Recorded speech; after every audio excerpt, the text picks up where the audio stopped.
Hey, and welcome back to another exciting episode of Extra Feature Interview. Today I have a fabulous director and producer today, Gino Alfonso. I get it right? Yes. Yeah. Thank you for having me, Simon. I'm not done. We're here to discuss his film Hostage. Welcome to the show. Thank you so much. Yeah, it's great to be here. So, after watching this film, I want people to know this is a very small budget film. I mean, it is a full-length feature, but I really felt you didn't have a budget. Am I Yeah, wrong it here? was it was very tight. It was I'd say probably around 40,000. So we were on the Okay. ultra low side for sure. Yeah, I wanted to get into that right off the beginning. Did that really hold you back as a director at times to do what you wanted to No, do? so yeah, kind of how it was going was I had had a couple of projects and I was trying to do bigger budgets and it wasn't quite working because I hadn't, gotten the track record or anything like that. So I'm like, all right, I'm not going to get $500,000 budgets for, my first feature or anything like that. So I had to kind of go through my material and see what I can do on a smaller scale, and what I had access to and that kind of thing. Started making some connections with some people and found a pretty solid group of investors that really helped push the first couple of films forward, and that kind of led into the hostage. And the first person that actually got attached was Robert Lasardo, and we were originally going to shoot in LA because the writer Randall Russell is from LA and Tremaine, but it was right at the peak of COVID, and Losardo said, "Don't shoot here. It's a madhouse. It's almost impossible to shoot independent film here." And he had shot a film in Colorado years before, and so he was all about coming back to Colorado to film. So he was the one that kind of spearheaded us to film where I was from in Colorado. So that actually worked to our benefit quite a lot, actually, and it actually saved us on budget too. Um, so that was really kind of how that came about, shooting in Colorado as opposed to LA. I want to discuss, I don't know how to describe your film. Maybe you could help me a bit. It seems to have a grain to it all the time.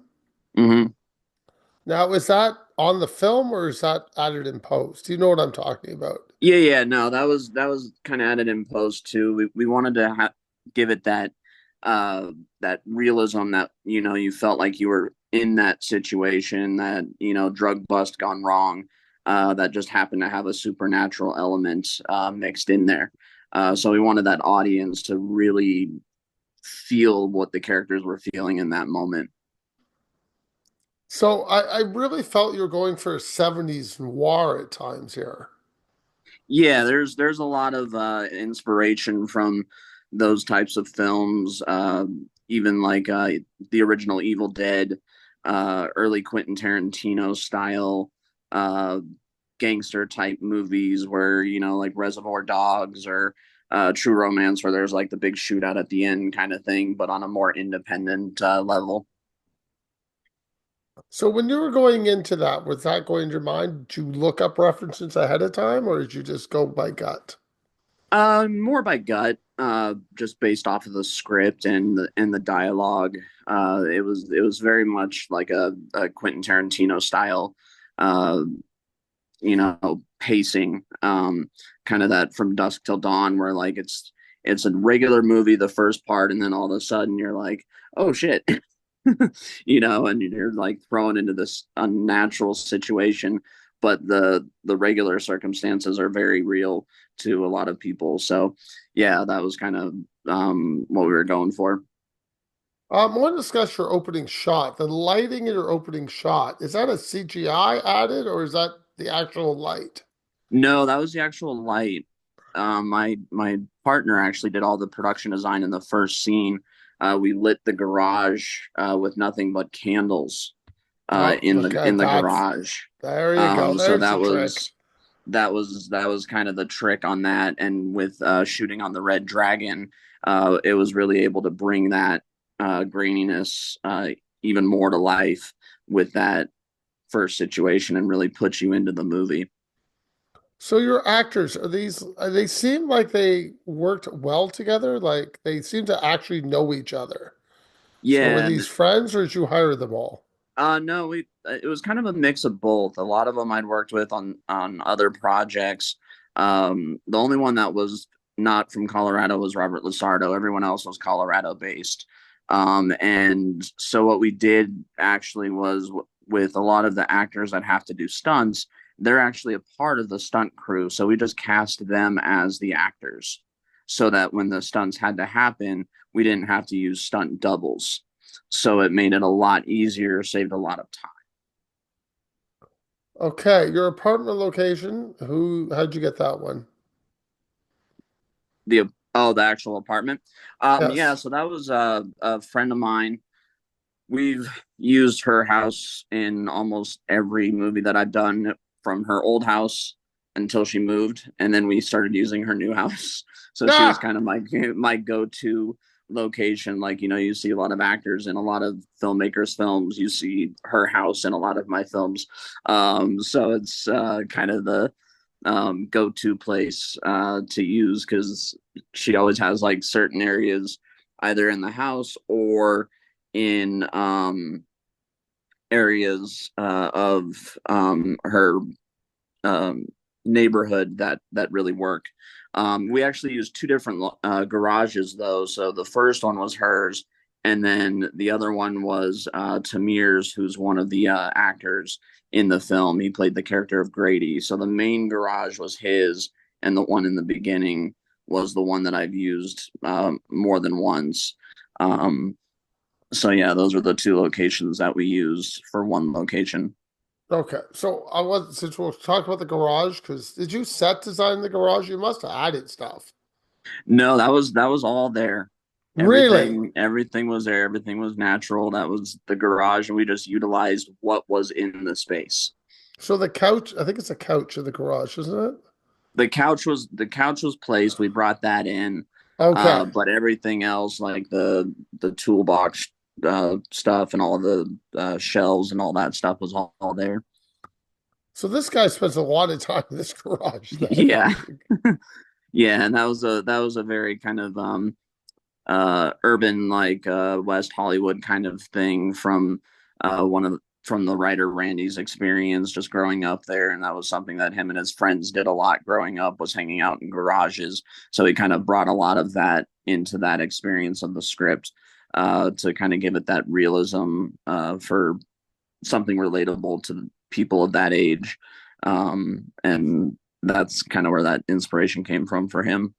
I guess that must be a West Coast thing because us guys to the East Coast did not hang out in garages. Yeah, and it definitely isn't one in the Midwest, at least where I'm at in Colorado. I'm like, I never had any friends that just hung out in the garage. Well, that's But I have one. I do now have one that hangs out in the garage. okay.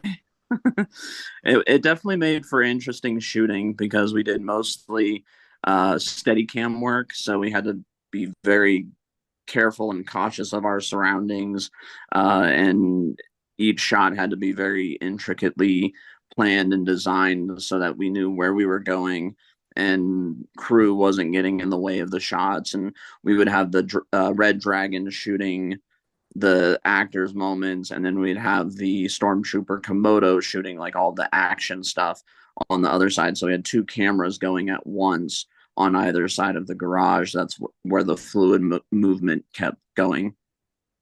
For a film with a lot of action, you seem to shy away from blood. Now, why is that? I think that goes back to more like the old school horror that I grew up on, the old black and whites where, like the less is more kind of thing. This definitely lent perfect for that. Um, and it really lent itself well for it as well, because it's more in the character's reaction to the situation than actually seeing too much blood. Like some movies have too much of it, and it can be kind of detrimental to the story if it's too gratuitous. I mean, I'm not opposed to gratuity in movies. Like I can see the most gratuitous thing and sleep well at night, so that's not an issue for me. But um, yeah, it's really, for me, it's that less is more in a lot of situations. Do you film that your budget?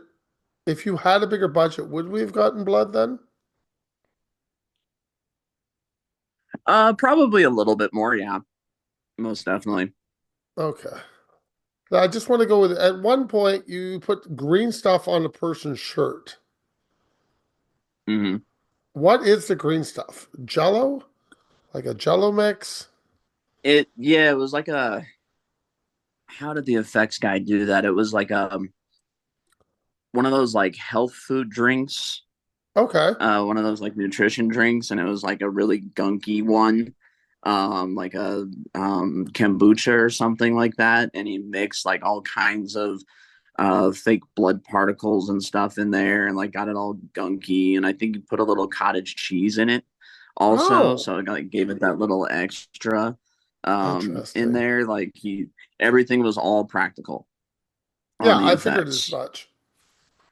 Yeah, Okay, let's go. You do a lot of filming at night. I mean, a ton, yeah, and in very yeah. low light. So were you just using Night street is lights?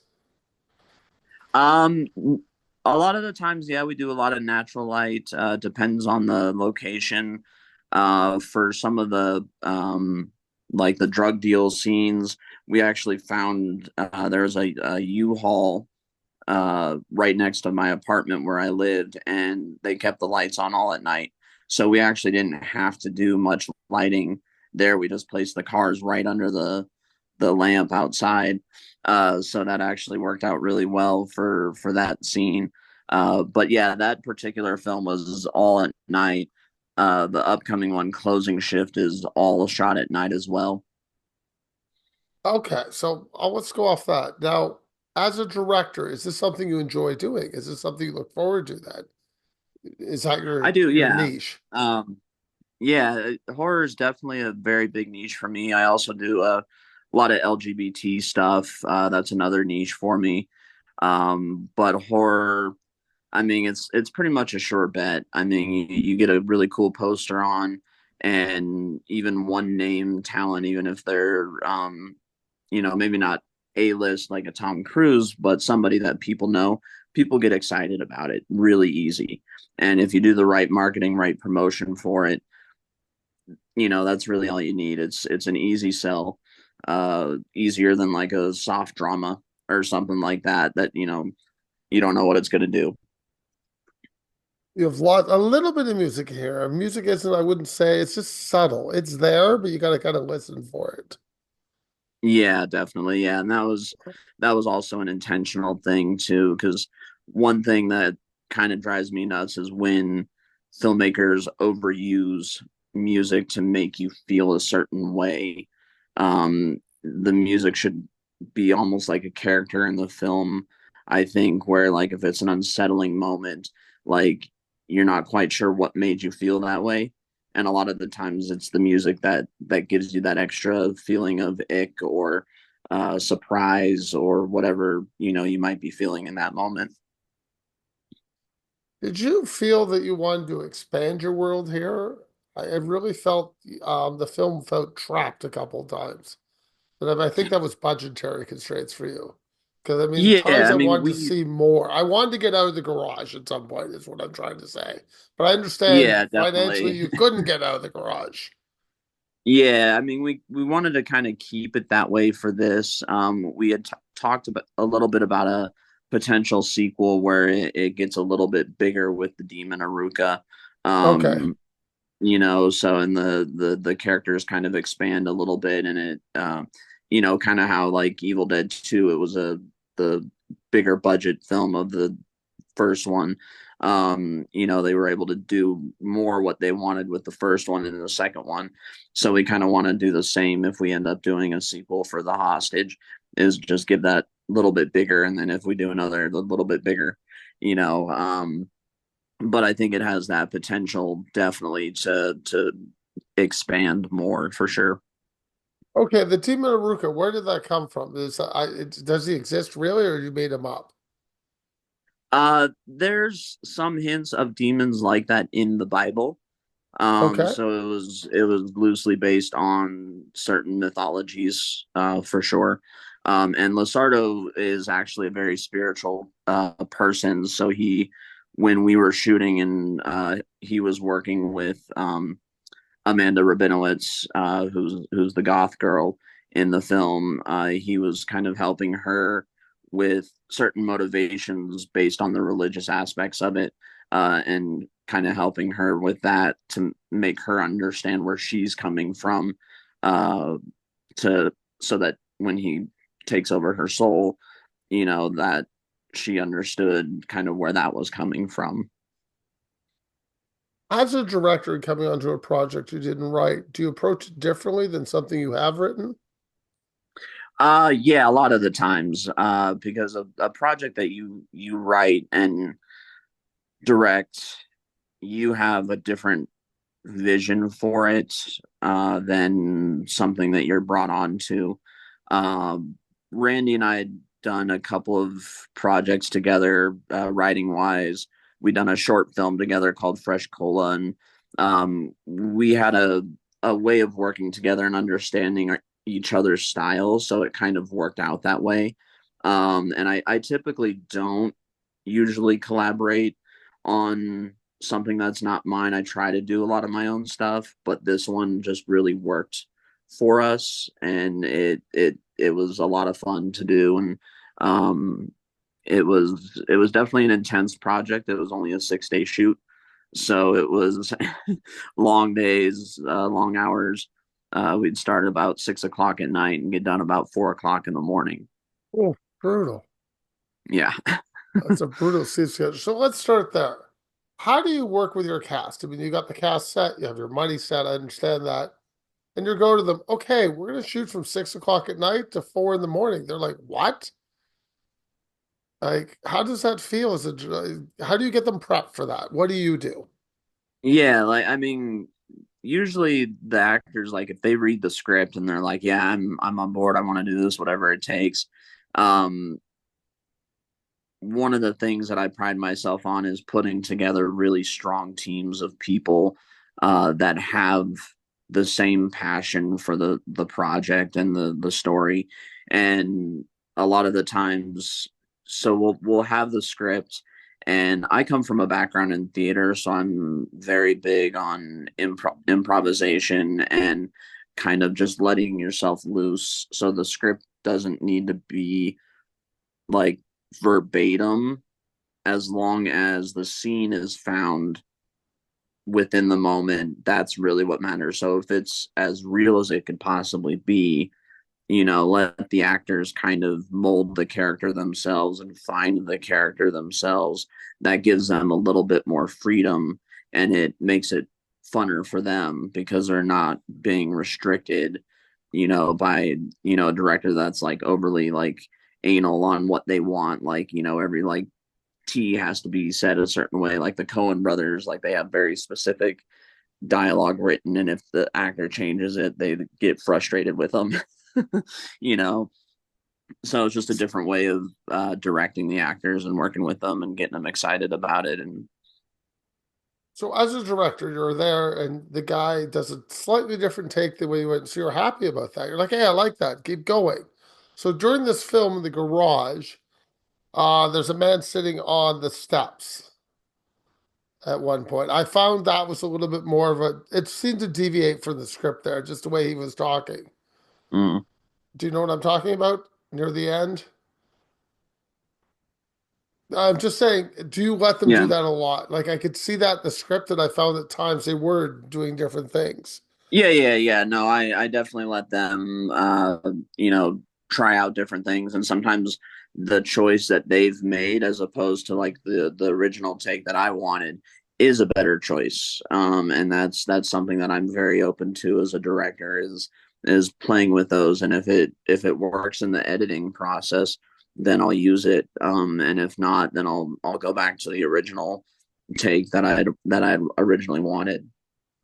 So in shooting only a tight schedule of 6 days, do you find you get enough coverage in 6 days? And do you get everything you need in those 6 days? Or do you have to come back for reshoots? Or can you?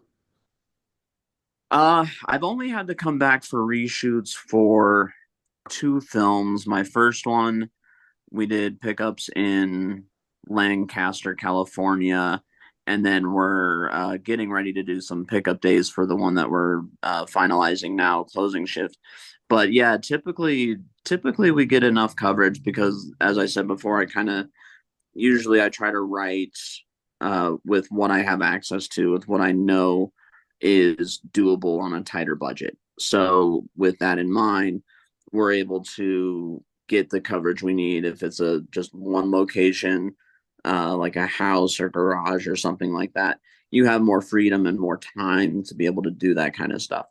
If you're using a like say a restaurant or a physical location that's not yours or somebody's house that's a friend of yours that's going to let you go for 12 hours at a time if you only have a few hours at one place. You could get more coverage in that time just in that one location. Do you feel as a director shooting at night, you have to motivate your crew more than you would during the day? uh I think it depends on the material. I think for this one, it really worked because it was a supernatural horror with a little bit of action mixed in it, and it just really worked. And so the cast and crew understood that going in, and it didn't really seem to be an issue. Like I never had anyone complain like, "Oh, night shoot again." Like they actually I think preferred to shoot at night over shooting during the day because of the some of the restrictions during the day. Like if we're shooting outside, during the day there's more traffic, so you have to worry about sound issues more during the day. But at night, there's nobody around, so you don't have to worry about a car coming down the street every 2 seconds and having to cut or planes going overhead every 5 minutes or something like that and waiting for sound to clear. So night it just actually makes it a lot smoother, um, to be honest. While you were shooting this, did you think we should spend more time with the demon? He's only really has two main scenes. I thought we might have um a. yeah, I mean we kind of had planned on if the sequel takes off to develop more with the demon. The first one was really kind of just the introductory to the Okay, demon, and it was more the focus of the two kids and their situation and how right. they you know, got out of that situation. But there is definitely a lot of possibilities to expand on the demon character. Interesting. So I presume the same guy playing the demon will come back to the next. At least I would hope so. Oh yeah, most definitely. I think Robert would be more than happy to come on for playing Aruka again. You do have CGI in this film, or am I wrong there? There is no There was a CGI? little bit with the flames at the beginning when Yes, yeah, and the when you're in the demon's world for the little bit, we did a little bit of green screen, but that's not what I was much. wondering. Yeah, not That's what I much. was thinking. Now, I don't want to really harp on this, but I'm a bit. I felt this film was more of a drama. I know you call it a supernatural thriller, but I Mm, really felt it was coming off to me as a drama. yeah, it definitely has that at most of the times, and that's kind of what we wanted to Okay, you know do a little bit differently, just because we didn't want it to just be like every other supernatural demon possession movie that you're used to seeing, where it's like some kid or something in a bed, like turning his head around, or, right. we didn't want the same tropes. We wanted to kind of branch Okay. out a little bit, And then you and do got it something right. different. Then I was on board with you. Okay, so we are going Cool. the same direction. I did feel that I wanted to spend more time with these kids. I mean, like again, I really felt budget limited you to what I wanted to see. I wanted more of this world. Hmm. In a sense, I wanted to get out. But as you tell me, you didn't have the budget to do it, so I can't take that away from you. Yeah. So, when you're reading the script, you got everything ready as a director.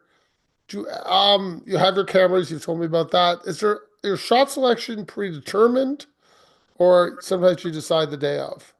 Um, it's a little bold. I'll have a shot list, but then sometimes, it's not necessarily something that's wrong, but it's like it's organically the shot may not. Let me So hit you're record. Go ahead. I'll put it together. Okay. So yeah, for shot list, we base I'll have a shot list set up a lot of the times, but then sometimes due to location or uh scheduling reasons, sometimes it'll be more the fly by the seat of my pants kind of thing, like just, depending on what we need to get done. Like we were shooting anywhere from 25 to 35 pages a day Oh. on this script. So it was just constant moving, moving, moving. So a lot of the times it would really be more what the camera crew was going to be able to do with the time, with the constraints of the location as well. Being such a tight space, there was really only so much that we could do in that garage. And we had to kind of get creative with it with what we had. Here's a question. Costuming. I mean, you're shooting over 6 days. They have to be wearing the same thing every day. Mm-hmm. Now, do they have more than one outfit of that thing, or do you wash them every day? Yeah, we had a couple of different clothes for the ones that either got injured or hurt or killed or whatever. We had a couple multiple pieces of clothing, and if we needed to wash, then we would wash the main ones that they would wear. But yeah, essentially it was all the same clothes for that one day of since it takes place over the period of a day. Um, the same clothes the whole time. No, I want to get into this, and I also don't want to worry about catering. Like, I mean, you can't really order anything at 6 in the morning, like Oh, six unless you. we were doing water that shoot because it was like one of the hottest summers in Denver in like the Oh, last like 6 years. It was like 110 degrees every day. oh, Like I think our water budget was like $2,000. Like wow, it was insane. We were going through so much water. I'm like every probably hour or so I was just sending the PA to King Supers to get more water. that's Like we would funny. just go through cases and cases of water. So, what did you learn after doing a 6 day shoot? Are you learning? Hey, I can do anything now. I definitely would like to expand. I mean, with the following film that I did, Closing Shift, we went from a 6 day shoot to a 9 day shoot. So it was nice to have that little bit extra. But it was a much bigger cast, still a very contained location, but it was a giant video store, so it's a little bit more spread out than just the garage. But it was nice to have that extra couple of days on that one. It provided us with a lot more. But I mean, ideally, like the sweet spot shoot for me would be probably a good 15 days if I could. Just to give it a little bit more time, especially if there's like as much action or uh, effects work like a hostage, just to have that little bit extra prep time so we're not feeling as rushed or constrained on doing the effects and stuff like that. At least 15 would be probably ideal. Okay, I'm going to move off to fun questions. I'm sure you're prepared for them. You know, Your first time on the show, your favorite film? Exorcist. Um, your favorite movie snack? Movie snack, probably peanut M&Ms. Your favorite film from 2024? Ooh, that's a tough one because there's like so many coming out in the next week that I haven't even I seen yet. know, the tough week. And I know, I have the same problem. like Christmas, I'm like, I gotta like forget family. I'm spending the week at the movie theaters because I want to see Mufasa, I want to see Nosferatu, I want to see Sonic the Hedgehog 3. you know, um, I do. I have the you same know, I, problem. I definitely loved as far as horror. I loved Late Night with the Devil. Was fantastic. The substance was brilliant. One recently I saw that non-horror Conclave with Stanley Tucci and Ray Fiennes was a brilliant film. The Bike Riders was probably one of my favorite earlier summer movies with Tom Hardy. And I also really liked Tuesday with Julia Louise-Dreyfus. Was an amazing film. Okay, before I let you go, I presume Tubi's the best spot to find your films? We have them on Amazon Prime in US, Amazon Prime in UK. We have them on Tubi, Fossum, and Roku channel for right now. And But they that's will be released in further streaming sites. and for my Canadian listeners, they're not available in Canada. Is there a way people in Canada can access these films?